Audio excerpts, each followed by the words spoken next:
Hello everyone, I'm Dr. Anil Shetty and today from Jain College of Engineering Belgavi. So today we'll start with the fourth session that is on additive manufacturing system. So in today's class we are covering how the additive manufacturing is helpful. So you can see this is the conventional design process. Okay. So what we do is in the x-axis it is time and cost, at y-axis it is the risk and the cost of failure. So you can see as the time permits, the amount of time spent in the research, concept, design, specification is more. And then we start with the prototype, then we test it, then we do the engineering production drawings and it goes to the market. So you can see the time and cost is high. Also, as this is more, the amount of risk and failure is more in this case also. But what happens with respect to the new design process, that is 3D printing? Let's say an example, the person Bob is a product designer. While traveling, going home or during his travel, he found, okay, I can do a simple design. So what he does is he designs using his software and send that file to the printer kept in his office. So what happens when it goes to the directly, the printer will start printing, and what will happen at the end of the next day, sorry, end of sorry, start of the next day, when he comes to the office, he can see the product. So what happens is, while going home, he found that, okay, his design is ready. He sends to the 3D printer kept in his office, and the time morning he arrives, the product is ready. So what is happening from idea to the product, the time is very less. Okay, if you are using 3D printing. So this was your older design where both the time cost and the as the time is more, definitely the risk amount involved is more, because any other person can also use the same or a better design and come into the market with a better product. So what happened because of this? Still you can see the time is cost is reduced very heavily compared to the old method, but still the risk and cost of failure involved is same because of the product. Now this can be further reduced to this position provided lot of research should happen in 3D printer from materials point of view, because the availability of metal powder for 3D printing is very less. Now if I adopting 3D printing for any industry, mainly because of the cost and economics involved, environment regulations and the convenience of using. So currently if I see this pie chart, so 3D printing is mainly used for prototyping and product development and innovation. So roughly 50% goes here, and the remaining are either for improving the supply chain, increasing efficiency, some revenue generation, all other stuffs. Now the area where we still have the potential, so you can see currently we are using in aerospace and defense part 3D printing, and still lot of future potential is there in this market, but still lot of potential in medical, automobile and mechanical and plant engineering is there, which we are still using very less. Okay, and definitely in pharma and other wholesale it is still we are using very less, and currently in future also this may not attract much 3D printing part.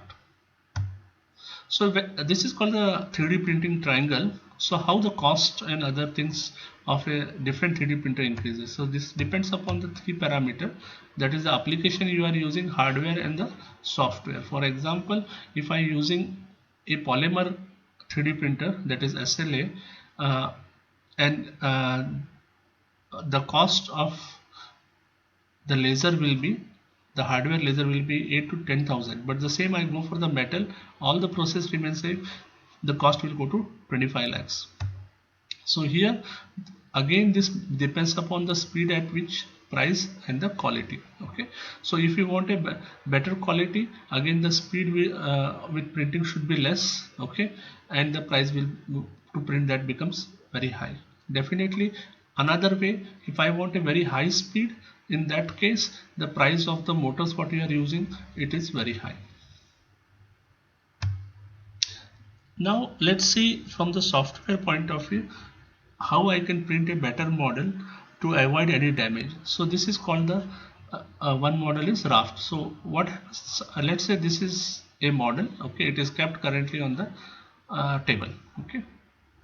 So what happens when I'm printing this one on a 3D printer, this part will be stick to the 3D printer base, and when I'm removing this may get damaged, and once this part get damaged, the complete part will be rejected. To do this, what I do is I'll print the actual part slightly some, let's say 1 mm above. So what happens once I remove this one with a knife and other things from the base, only this part will get damaged, which can be grinded off.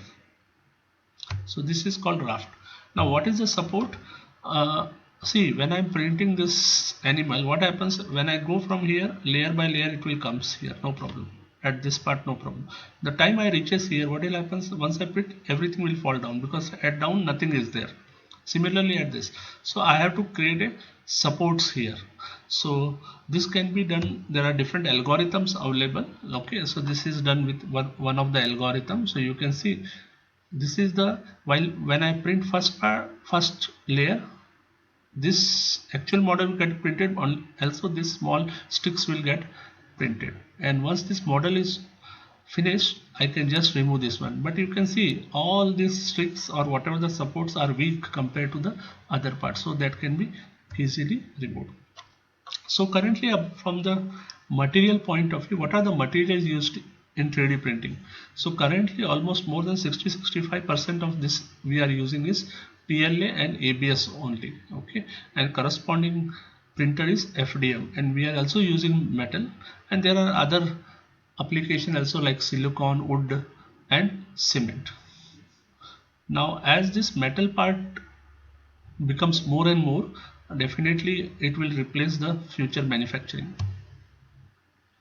Now also a lot of research has to be goes towards the metal part.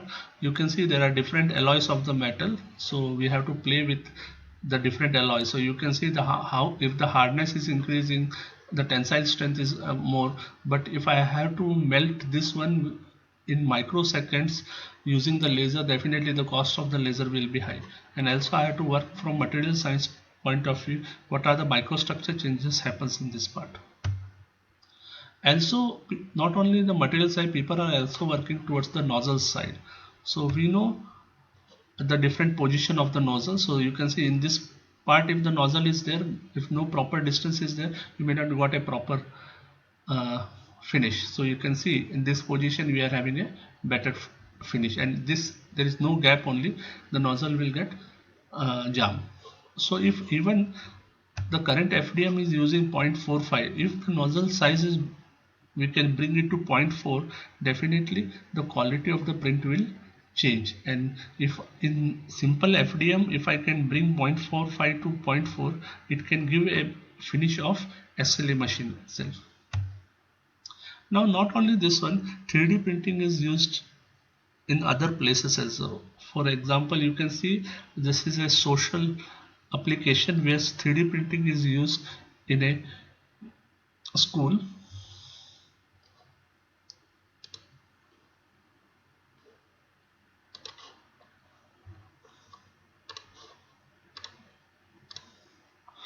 So this is a school for blind in somewhere in Tamil Nadu. So they have used 3D printing. So we, as my first lecture says, a paper can give me a 2D drawing, but if I give a third dimension to it, they can recognize very easily. So we know they are taught in terms of Braille Lipi, okay, that is the language they are using. So if I give a third parameter to it, so I'll just show you.